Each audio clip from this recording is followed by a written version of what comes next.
주제가 무엇입니까? 내 부모를 공경하라. 내 부모를 공경하라 그랬어요. 이거는 하나님이 우리에게 명령하신 거예요. 특히 여기 있는 자녀들은 부모님을 공경합니까? 예. 아니, 지난주부터 우리 아이들이 죽을 먹고 왔나 밥을 안 먹고 왔나 대답을 하네. 다시요. 여러분들이 지금 어린이들한테 질문하는 거예요. 여러분들이 어른들에게, 어버이들에게 여러분들은 공경합니까? 어른만 대답하고 아이들은 대답을 안 해. 다시 한번 묻겠어요. 너무 대답을 안 해서. 이제 대답 안 하면 일일이 이름을 부를 거예요. 네. 대답 안 하는 아이는 부를 거예요. 아직까지는 제대로 부모에게 순종하지 못하고 공경하지 못했지만 앞으로는 주님 섬기듯이 부모에게 순종하고 그러니까 부모에게 기쁨을 돌리고 또 공경하기로 약속합니까? 그거는 예스 아니에요. 그러니까 그동안 그렇게 잘하지 못했나 봐요. 그러니까 마음이 워낙 진실해서 예스를 못한 줄 알아요. 내 부모를 공경하라 했는데 지난주도 제가 한번 실화를 얘기했어요. 12년 동안 아픈 딸을 기도한 부모는 얼마나 힘들었겠어요. 그래서 이번에 저를 어디 데리고 가려고 만나자고 그래갖고 목요일날 만났었어요. 근데 예전에는 그 엄마가 마음이 이렇게 여유가 있고 풍요롭고 사랑도 많고 그런데 지금도 사랑은 많은데 딸을 양 12년 동안 계속 간호하다 보니까 엄청 예민해져가지고 딸이 무슨 얘기하면 막 바로 화를 내고 그렇게 굉장히 성품이 바뀌었더라고요. 그러니까 저까지도 같은 차에 있는데 마음이 너무 불편한 거예요. 나를 어디로 데려고 가며 마음이 좀 그 분위기가 즐거워야 되는데 그냥 그런 식이에요. 그런데 그래도 하나의 좋은 이야기를 해줬어요. 뭐냐면 12년 동안 아팠고 또 최근에 몇 년 동안은 이제 뇌가 점점 망가져가지고 정말 굉장히 중요한 데까지 이렇게 시작했다고 했어요. 근데 뇌는 한번 망치면 회복이 안 된대요. 그래서 이제 그러다 보면은 젊어도 잘못하면 막 치매도 걸리고 뭐 그런 상황이 된다는 거예요. 그래서 그거 가지고 굉장히 걱정하며 저에게 기도도 부탁했거든요. 근데 이제 며칠 전에 계속 기도해줬잖아요. 제가 해줬는데 제가 그랬잖아요. 막 번개가 치듯이 성령의 불이 막 신경선을 너무 다 일일이 건드는 걸 느꼈다 그랬잖아요.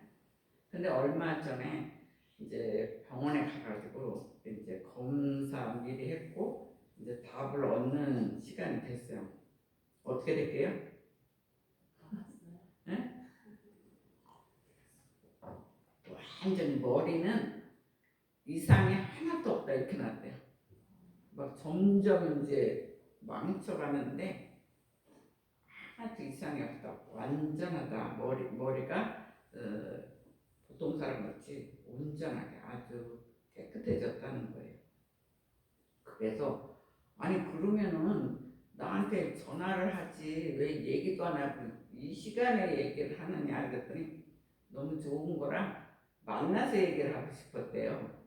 근데 그렇게 하지 마세요. 여러분들은 빨리빨리 전달해 주세요. 왜 그러냐면 같이 기도하고 또 그 사람은 막 기도하면 제가 완전히 지쳐요. 너무 막 아프고 그래서 한 2주 정도는 일주일에 한 번씩 기도하기로 했다가 2주 정도는 너무 지쳐갖고 제가 기도를 할 수가 없는 상태였었어요.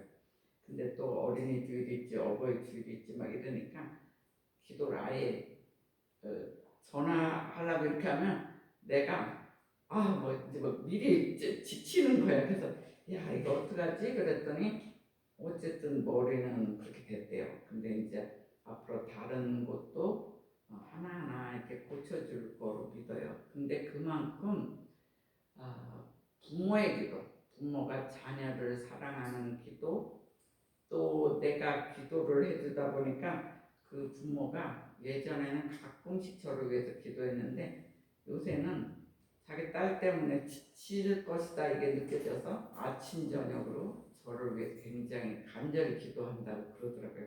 그거 하나는 이제 기쁜 소식이었어요. 예, 그래서 그만큼 우리가 병원을 많이 몇 년 동안 다녀도 2%도 안 날 때가 있어요. 그렇지만 하나님께서 손을 대면 제가 뭐 만나지도 못해서 손도 안 댔거든요.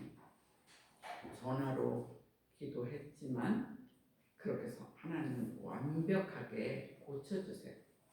왜냐하면 우리가 또 하나님의 자녀거든요. 하나님의 자녀고 우리는 하나님이 우리의 아버지요, 부모요 그런 거예요. 그래서 그 부모의 기도 또 하나님이 그 자녀를 눈동자처럼 지키기 때문에 하여간 우리가 기도하고 그 사람이 또 특별히 사명이 있으면 몇 년 동안 안 고쳐져도 그렇게 단번에 고치는 것도 보았어요. 참 하나님의 능력은 정말 놀랍다. 그래서 세계가 지금 막 코로나 때문에 난리를 떨지만 나라마다 기도해야 돼요. 특히 기도해야 돼요. 우리 젊은이들은 우리나라 특히 기도해야 돼요. 아니 지금 코로나 때문에 전부 다 신경 쓰고 긴장하는데 뭐 클럽을 뭐하러 가요. 그래갖고 지금 막 여기저기 또 시끄럽잖아요. 그렇다고 너무 우리가 방심도 안 되지만 너무나 우리가 고민할 필요는 없어요.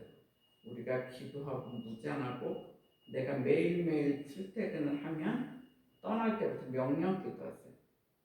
오늘 하루도 지켜주세요. 기도하는 사람은 주님이 늘 동행하기 때문에 그렇게 기죽을 필요가 없어요. 그래서 하나님은 고치고자 하면 마음만 가지면 바로 그렇게 고쳐주신다는 것을 또한 볼 수가 있어요. 우리나라가 1948년 8.15 헌법에서 이승만 대통령은 조지 워싱턴처럼 성경책을 위에 손을 놓고 나라를 위해서 선포했어요. 물론 그분은 마지막에 너무 오래 하다 보니까 막 부정한 투표 뭐 이렇게 해서 말로가 좋지는 않았지만 시작은 성경책 위에서 놓고 그렇게 이제 시작했다는 거예요. 그리고 그때 기도해 주신 분이 이운영 목사님이에요. 목사님이 기도로 우리나라가 이제 시작이 됐어요. 그래서 우리나라의 건국 정신은 기독교로 시작한 건 분명히 맞아요. 그리고 제가 몇 년도인지는 모르지만 하와이를 갔을 때 있었어요. 근데 하와이 가니까 크진 않지만 자그마한 교회인데 굉장히 아름다운 교회가 있었어요. 근데 교회 이렇게 들어오면서 이제 강대상도 있지만 맨 뒤에 여기서 보면 맨 뒤에 제 쪽에서 오른쪽에 이렇게 철 이렇게 돼가지고 거기서 사람 한 사람 이름이 적혀 있어요. 근데 대부분 그 사람들이 크리스찬이에요. 크리스찬들이 기도하면서 헌금을 모아가지고 그 교회를 세운 거예요. 그래서 한 사람 한 사람 이름이 있는데 우리나라 사람들이 주로예요. 그래서 그때는 이렇게 보면서 정말 우리 기독교인들이 한국뿐만이 아니라 세계를 다니면서 정말 기도하고 기도하면서 그 교회를 세웠으니까 얼마나 정말 거룩한 교회겠어요. 그래서 저도 들어가서 이제 기도하고 이제 그렇게 했었던 기억이 나요. 그만큼 우리나라는 기독교 정신이 있어요. 그리고 나라마다 한국이 이제 안 간 곳이 없어요. 전 세계를 지금 다 갔어요. 근데 이들이 처음부터 시작한 게 교회부터 세웠다는 게 너무 감사한 게, 그만큼 우리나라는 기독교 정신으로 정말 하나님께서 쓰시고 싶은 나라는 분명한 것 같아요. 그래서 우리나라가 점점 부강하면서 하나님은 아시아, 유럽, 또 미국, 러시아, 더 나아가서는 인도, 전 세계를 선교해서 복음화하기를 하나님은 원하신다는 거예요. 전 세계가 막 코로나 걸려가지고 막 병들기를 원하는 게 아니라, 특히 우리나라 사람들이 전 세계 선교하기를 하나님은 원하시는데 우리나라를 택했다는 거예요. 그러니까 우리나라는 대단하게 쓰임받는 나라예요. 이렇게 그 세계 지도를 보면 진짜 잘 보이지도 않잖아요. 작잖아요. 근데 그것도 반으로 잘랐어요.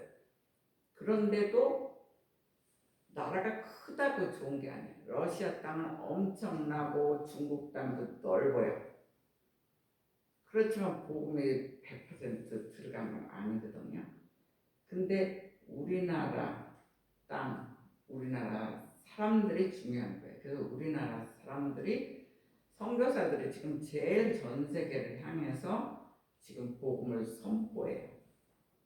정말 귀하게 쓰는 나라기 때문에 여러분들도 자부심을 가져야 돼요. 그런데 우리나라가 1948년 그때만 해도 굉장히 가난했어요. 엄청 가난하고, 이게 진짜 어떻게 나라가 진짜 끌고 나갈까, 그 정도 가난한 나라였지만 지금은 굉장히 부유한 나라로 바꿔주셨어요.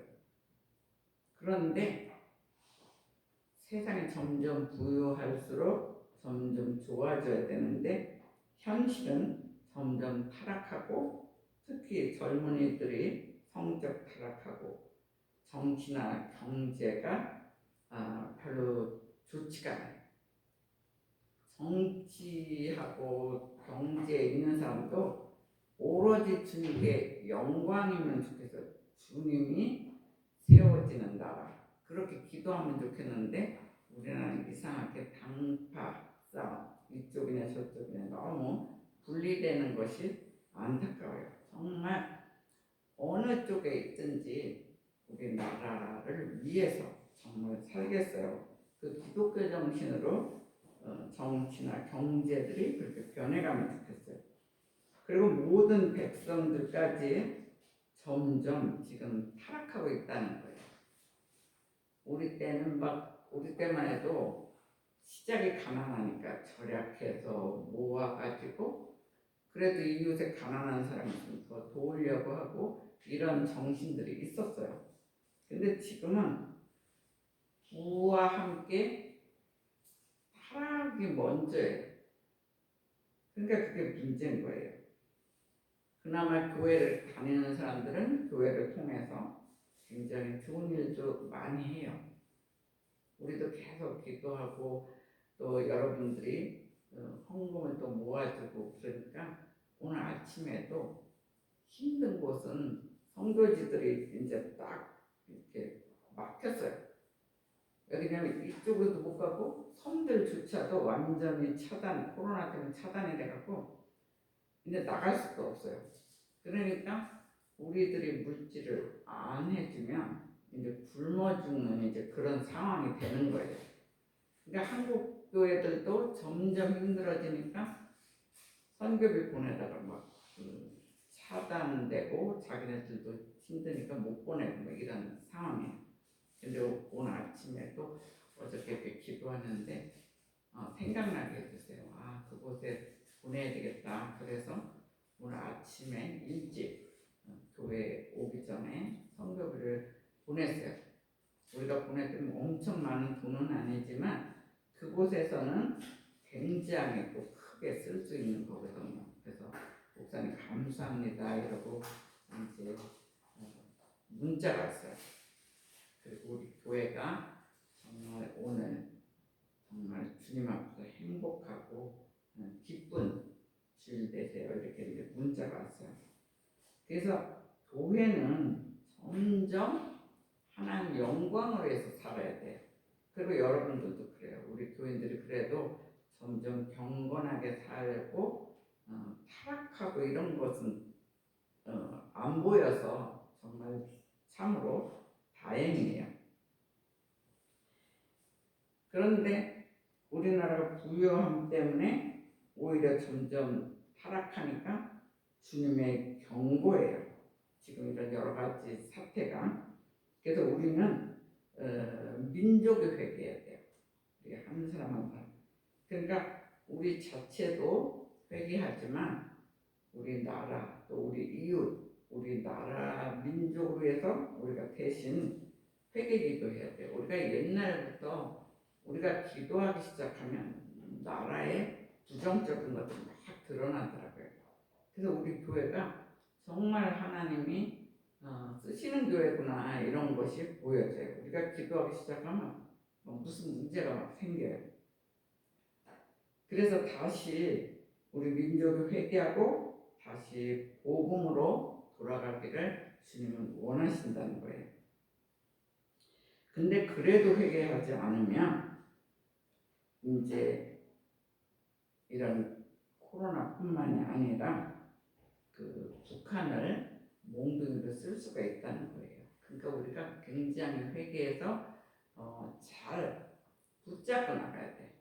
우리는 똑바로 나갈 때 우리가 주님께 기쁨과 영광을 돌리는 산돌교회가 되시기를 주의 이름으로 축원합니다. 예, 분명히 나라가 있어야 돼요. 나라가 있어야 부모에게도 효도할 수 있다는 거예요. 근데 나라가 무너지면 나라가 공산화되면 우리가 주님께 예배드리고 영광을 돌리고 싶어도 안 돼요. 그래서 나라를 위해서 우리가 계속 기도해야 돼요. 그리고 또한 자녀들도 돌볼 수가 있어요. 나라가 없으면 부모들이 기도도 못하고 자녀들도 돌볼 수가 없다는 거예요. 그래서 지금은 전 세계를 위해서 기도하지만 특히 우리나라를 위해서 많이 기도해야 돼요.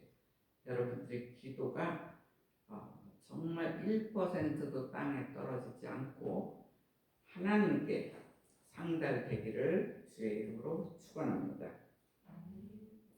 자, 하나님께서 저희들에게 주시는 첫 번째 메시지는 너희는 부모님께 순종하라 그랬어요. 자, 너희는 부모님께 순종하라. 1절 한번 읽어주세요. 1절입니다. 자녀들아 주 안에서 너희 부모에게 순종하라. 자녀들아 주 안에서 너희 부모에게 순종하라. 이것이 옳으니라 그랬어요. 부모에게 순종하는 것이 옳다고 분명히 성경에는 말씀하고 있어요. 그런데 보면 때로는 부모 말씀이 100% 옳은 건 아니에요. 틀릴 때도 있어요. 그러나 자녀들은 순종하는 자세를 가지기를 주님은 원하시고 있어요. 순종이란 그러면 무엇이냐? 계속적으로 부모의 의견을 존중하고 귀하게 여겨서 그 뜻을 따르는 것이 순종이라고 얘기하고 있어요.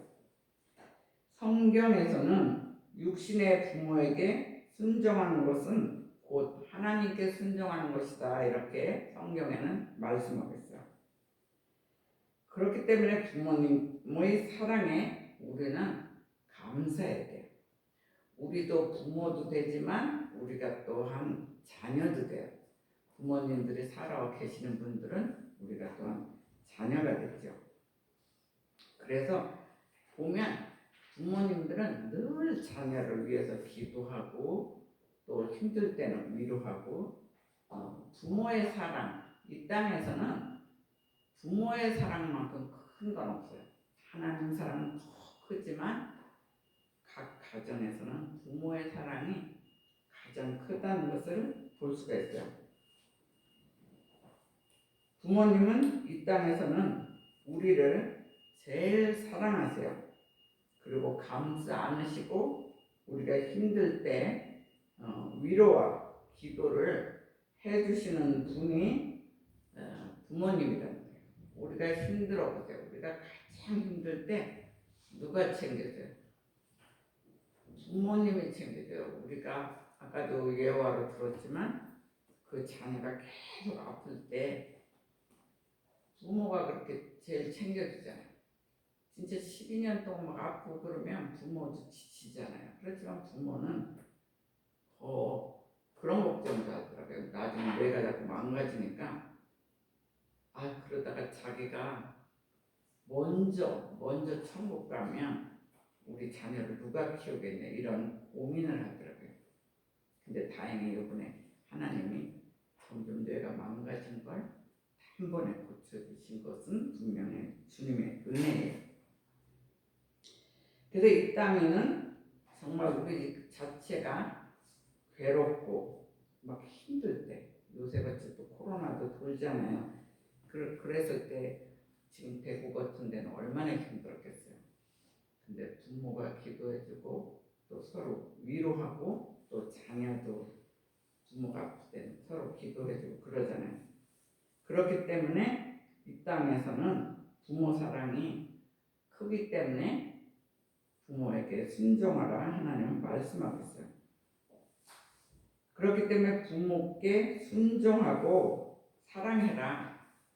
그러려면 기도해야 돼요. 우리가 한두 번은 막 엄청 사랑하고 잘할 수가 있어요. 근데 평생 잘하려면 우리는 기도해야 돼요. 부모는 자녀를 위해서 기도하고 자녀는 부모를 위해서 기도할 때 점점 아주 가정이 풍요롭게 돼요. 진리 안에서 부모께 순종하는 것이 부모님을 높이는 것이다 이렇게 얘기하고 있어요. 우리 산도교회 가정들, 이곳에 모인 가정들이 주님께 순종함으로 이 땅에서도 잘 되는 축복을 받으시기를 주의 이름으로 축원합니다. 아멘. 하나님께서 저희들에게 주시는 두 번째 메시지는 너희는 부모님을 공경하라 그랬어요. 2절 다 같이 한번 읽어주세요. 2절입니다. 내 아버지와 어머니를 공경하라. 이것은 약속이 있는 첫 계명이다. 예. 신학자면서 이제 목회자도 되죠. 지금 따지면 이제 목사님도 되죠. 근데 그 칼빈이라는 분이 있어요. 우리 장로교는 칼빈 신학을 통해서 내려온 게 우리 통합 장로교예요. 근데 칼빈 그분은 뭐라고 했냐면 부모를 공경하라는 말은 부모에게 사랑과 존경을 나타내기 위한 그 모든 책임을 이행하는 것이다 이렇게 얘기하고 있어요. 그러니까 부모에게 사랑하고 존경하잖아요. 근데 그걸 끝나는 것이 아니라 모든 책임을 이행하는 총칭이다 이렇게까지 얘기해요. 그래서 성경에서는 자녀가 부모를 공경하는 것은 인간이 해야 할 최고의 덕목으로 이야기하고 있어요. 가장 엄중하고 명령하고 있어요. 이거 부모 공경하는 것은 명령문이에요. 공경을 해도 되고 안 해도 되는 게 아니에요. 정말 엄중하고 부모를 공경하는 것은 정말 하나님의 명령이라는 것을 우리가 알아야 돼요. 그리고 부모를 공경하는 것이 지난주도 얘기했지만 약속 있는 첫 계명이다 그랬어요. 10계명 중에 1계명서부터 4계명은 하나님께 향한 계명이에요. 근데 5계명서부터 마지막 10계명은 우리를 향한 계명인데 그 5계명 우리한테 준 5계명이 첫 번째가 부모에게 공경하라. 그래서 그 첫 계명이 되는 것을 볼 수가 있어요.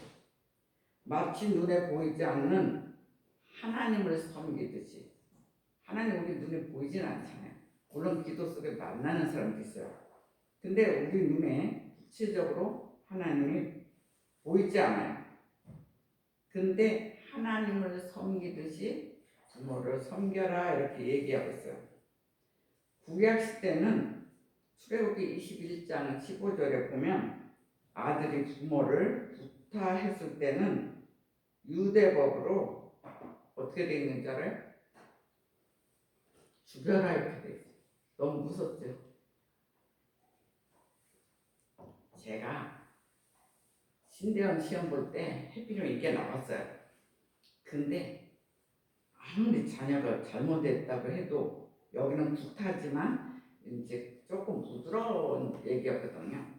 근데 그렇게 잘못했다고 해서 그 아이를 죽이나? 아무리 생각해도 처음에는 성경 구절이 생각나서 죽여라에 동그라미를 쳤어요.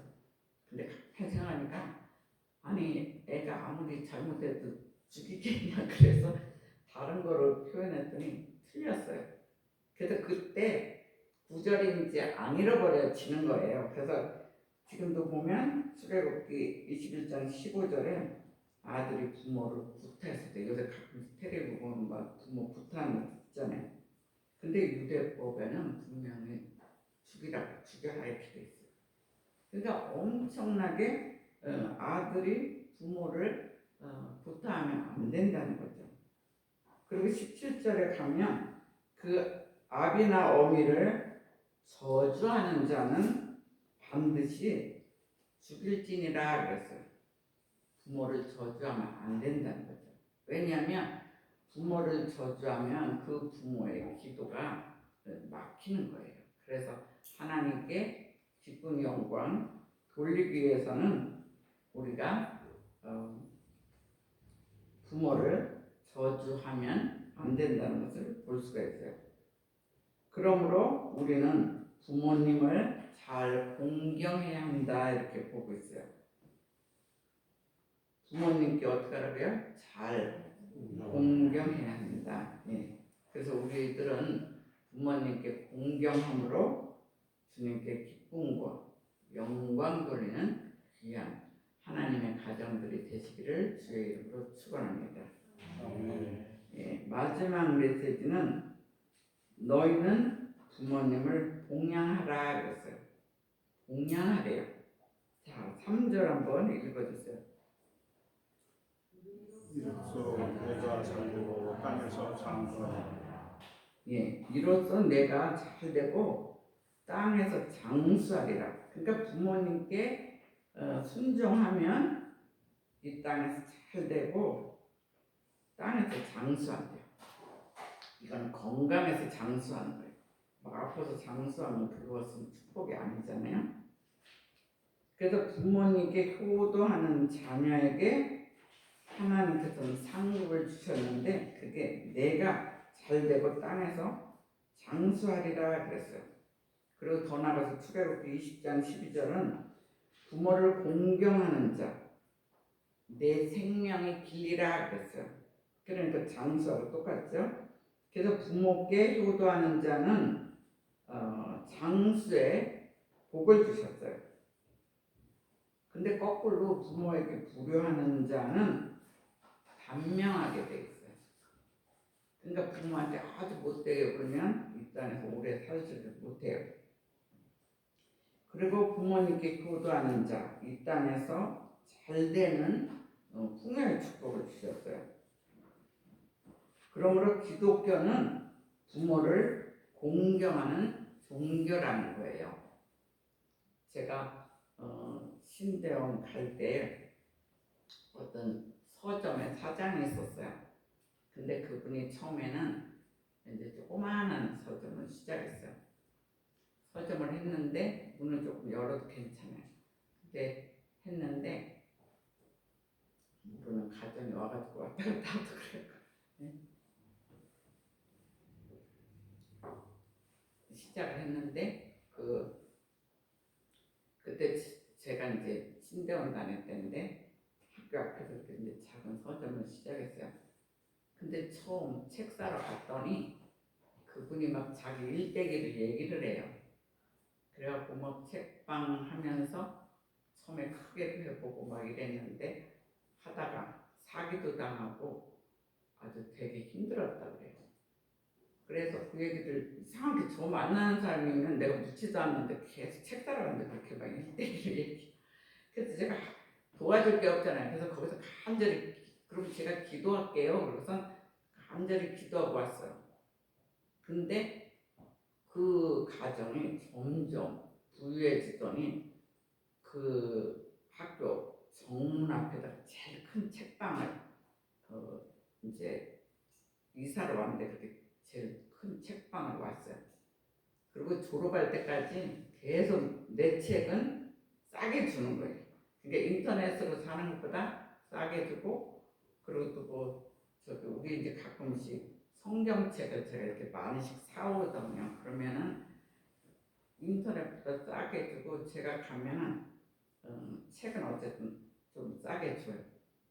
그 대신 이제 현찰을 줘야 돼요. 이제 이렇게 카드로 하면 좀 힘들하고 그래가지고 하여간 졸업하고 또 우리 산돌교 할 때 특히 이제 책을 그렇게 줬어요. 그런데 그분이 그 부모가 계시는데 강원도에서 그 농사를 져요. 그래갖고 밭이 굉장히 많은가 밭이 커가지고 이제 그걸 팔아서 아주 실비로 이렇게 팔아서 사시고 이러는 분인데 그분들이 이제 점점 나이가 들어가지고 이제 농사를 밭농사 뭐 이런 농사를 질 수가 없어요.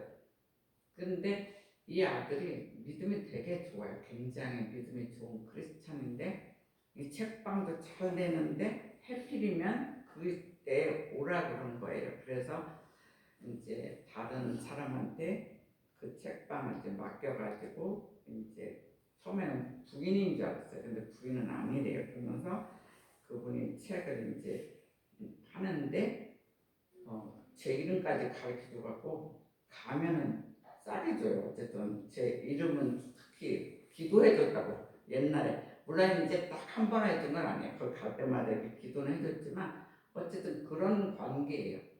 근데 이분이 부모한테 효도하느라고 잘 되지만 거기다 맡기고 자기는 이제 강원도로 간 거예요. 가가지고 이제 그 밭농사를 짓는데 굉장히 신실하게 돼요. 그런데 그 산이 700m래. 그 땅에서 700m라 이제 쉽게 말해서 무공해라는 거예요.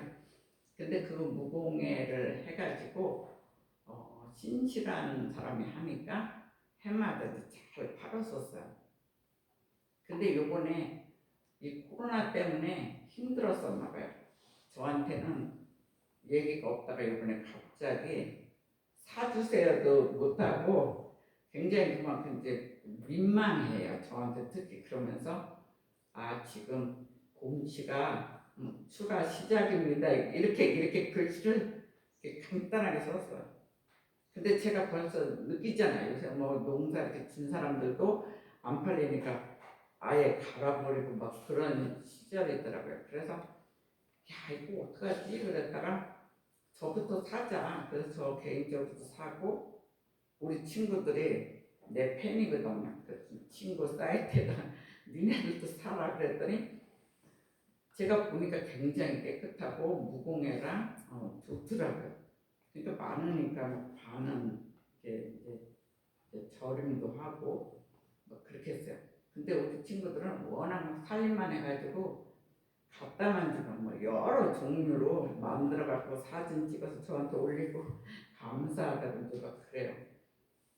근데 우리 친구들까지 기도는 계속했죠. 근데 우리 친구들이 또 막 여기저기 선전을 했는지 지금 너무 잘 풀린대. 너무 잘 풀려가지고 너무 바빠진 거야 갑자기. 그래갖고 어느 날 전화했더니 목사님 기도 많이 해줬나 봐요. 그래서 왜요? 그랬더니 지금 너무 바빠가지고 자기도 지금 밭에 나와서 일하고 있대. 그런데 이제 왜 마지막으로 내가 또 전화했느냐, 어버이날 선물을 도대체 뭐 할까 그러다가 오늘 선물이 곰치예요. 그러니까 단번에 얘기한 게 내가 일일이 얘기하기 뭐 하니까 그러니까 어쨌든 산에서 700m에서 했고 이렇게 무공해다 이런 정도만 이제 알면 돼. 이 얘기를 왜 하느냐, 그 아들이 자기 일이 가장 잘 될 때 부모에게 순정하고 부모가 이제 그냥 누구한테 싸게 팔고 없앨까 뭐 이런 생각도 했나 봐요. 근데 자기가 가겠다고 그래서 해서 점점 잘 돼요. 이번 코로나도 무사히 잘 넘어가는 것 같아요. 그래서 굉장히 감사하다고 어저께도 이제 전화가 왔어요. 그래서 우리가 부모에게 순종하고 그러면은 아무리 이렇게 막 코로나고 난리를 쳐도 하나님이 특히 보호하시고 그분이 믿음이 좋아요. 마침 믿음이 좋아가지고 저하고 신학교 때 만났으면 지금 거진 20년 전이겠죠. 근데 지금까지 똑같이 저에게 굉장히 잘하고 하여간 그래. 그리고 이제 위기가 오면 이제 기도 부탁을 하고 이래요. 그래서 우리가 하나의 예화를 봐도 부모에게 순종하면 하나님께서 확실히 풍요의 축복을 주는구나. 그리고 이 땅에서 장수의 축복을 주는 것을 볼 수가 있어요. 그래서 산돌교회 우리 성도들은 모두 부모님께 순종하고 공경함으로 이 땅에서 많은 풍요의 축복을 받고 더 나아가서 건강하게 장수의 축복까지 받기를 주의 이름으로 축원합니다. 그리고 더 나아가서 건강하고 장수하여서 전 세계를 복음화하는데 쓰임받는 우리 저와 여러분이 되시기를 주의 이름으로 축원합니다. 네. 여러분들이 먼저 기도해 주세요. 여러분들 먼저 기도하고 제가